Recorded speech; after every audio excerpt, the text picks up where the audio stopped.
Archaeoastronomy is an increasingly popular area of study that analyzes the astronomical alignments of ancient monuments, mostly of the megalithic variety.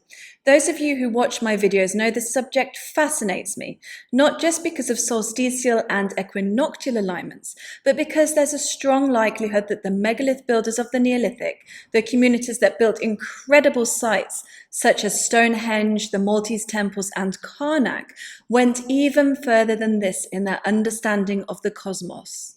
There's the exciting possibility that they may also have tracked lunar and stellar phenomena over long periods of time. The age-old question is why?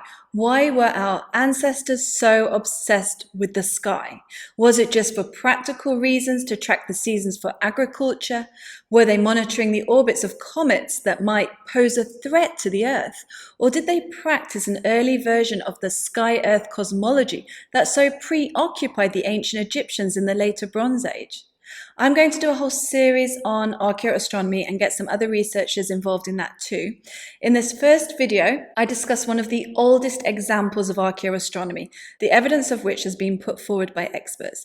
This is not a megalithic site, but it may well have been a precursor to those later complexes.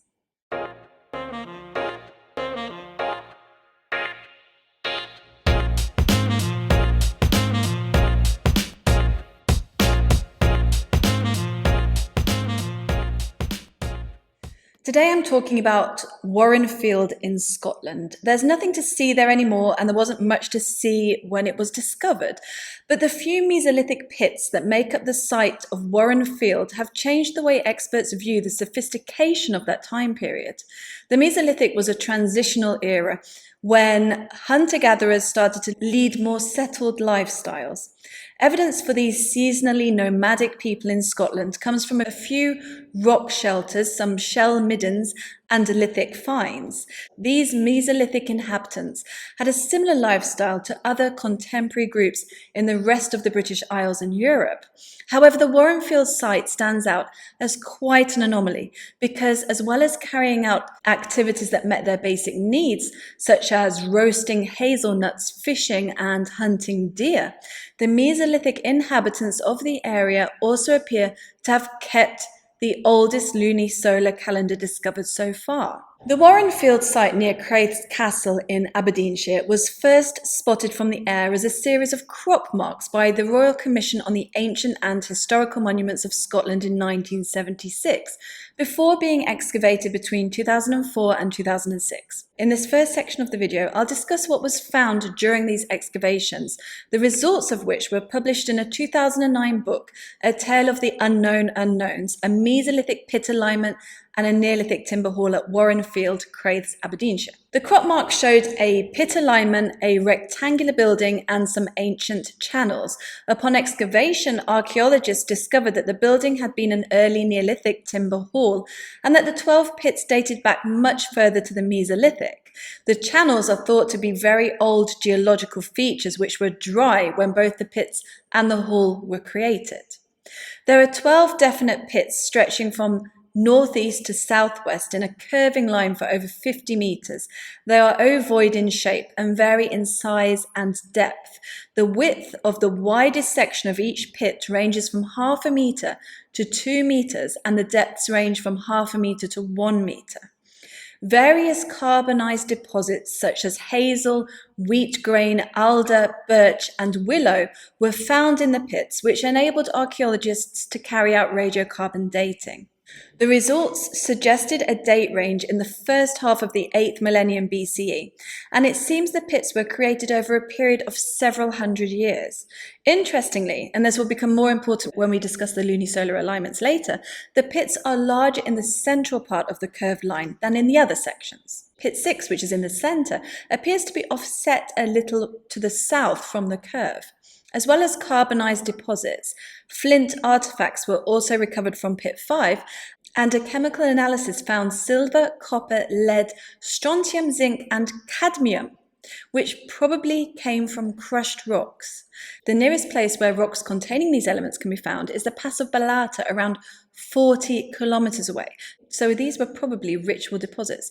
It's possible that several of the pits also held wooden stakes. The archaeologists found evidence for the recutting and reuse of the pits during the Neolithic. This doesn't prove that the function of the pits in the Mesolithic, whatever that was, continued into the Neolithic. However, the close proximity of a Neolithic timber hall to the pits might mean that the site had a ritual importance that continued for thousands of years. In the book, the archaeologists point out that the Mesolithic Stonehenge pits found in the old car park there may indicate an early ritualistic use of the area, which eventually transformed into a monumental landscape during the Neolithic and Bronze Age. Similarly, at Bryn in Anglesey, 5 Mesolithic pits and an ox burial have been discovered close to the later Neolithic henge and chambered cairn. There's also the intriguing possibility that 2 pit alignments near the Thornborough Henge monument in Yorkshire may also date to the Mesolithic. The timber hall at Warrenfield was found to have been 24 metres long and 9 metres wide with rounded ends. It was divided into 4 rooms and had a large pit at each end of it. There's evidence for these pits having held timber posts, but it's not clear if these served a structural purpose, such as holding ceiling beams, or if they were standalone totemic poles. In 2013, the Warrenfield pits were re-evaluated by a team of researchers who published their analysis in the journal Internet Archaeology.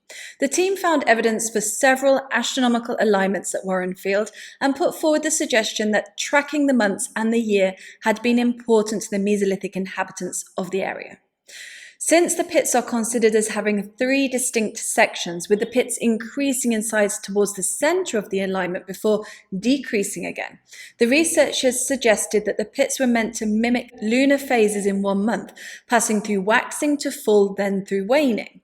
This would mean that the Mesolithic creators of the pits split the month into 3 sections of 10 days, a type of calendar that has been used in other cultures around the world as well. The team also suggested that the 12 pits may each have represented a lunar month, so were also used to track the year. Since evidence for stakes has been found in some of the pits, it's thought a wooden pole may have been used as a marker in whichever pit represented the current month. A third alignment was also thought likely by the researchers. Since visibility to the north of the site is limited by a slope, they suggested that this third alignment might make use of the Slug Road Pass between the Cairn Mon Earn and Craigburg Hills to the south. Using software, they tracked the past paths of the sun, taking into account the variation in the obliquity of the ecliptic. They found that in 8000 BCE, the Slug Road Pass would have framed sunrise on the midwinter solstice. Now, the midwinter solstice sunrise from that site has an azimuth that's 2 degrees further north than it was then. This solar alignment would have helped to correct for errors caused by using a basic lunar calendar. Pit 6's offset location might also be explained as a marker that was used annually to recalibrate the sequence. The paper also discussed the myriad of problems associated with the Warrenfield site as an astronomical observatory of sorts, such as the fact it was probably surrounded by woodland in the Mesolithic, reducing visibility, and that moonrise occurring during the day or during bad weather wouldn't have been observable. Even with the incredibly detailed study carried out by these researchers, whether the pits were created for astronomical purposes is still a highly debatable topic. But if Warrenfield was a luni-solar calendar, then it's possible that this knowledge was passed down to future generations and was used again in the recumbent stone circles of northeast Scotland that are thought to have lunar alignments as well. Possible Mesolithic structures have also been discovered at the nearby nether mills of Craves. These may have been domestic dwellings for the community that created the pits. Other similar pit alignments that could prove to have had a similar function are at Ballindock and Arat. However, these need to be investigated further. So what do you think? I found some interesting research that shows the tracking of lunar phases may go back to the Paleolithic, and I see no reason why such calendars wouldn't have existed. But I do think the extent of astronomical observations in the ancient past has been underestimated. I think we're looking at a complex cosmological belief system, the evidence for which is difficult to find in the archaeological record. If we look at objects and structures from the ancient past in a different way, though, we might be able to find what we're looking for. Thanks for watching, and I'll see you next time.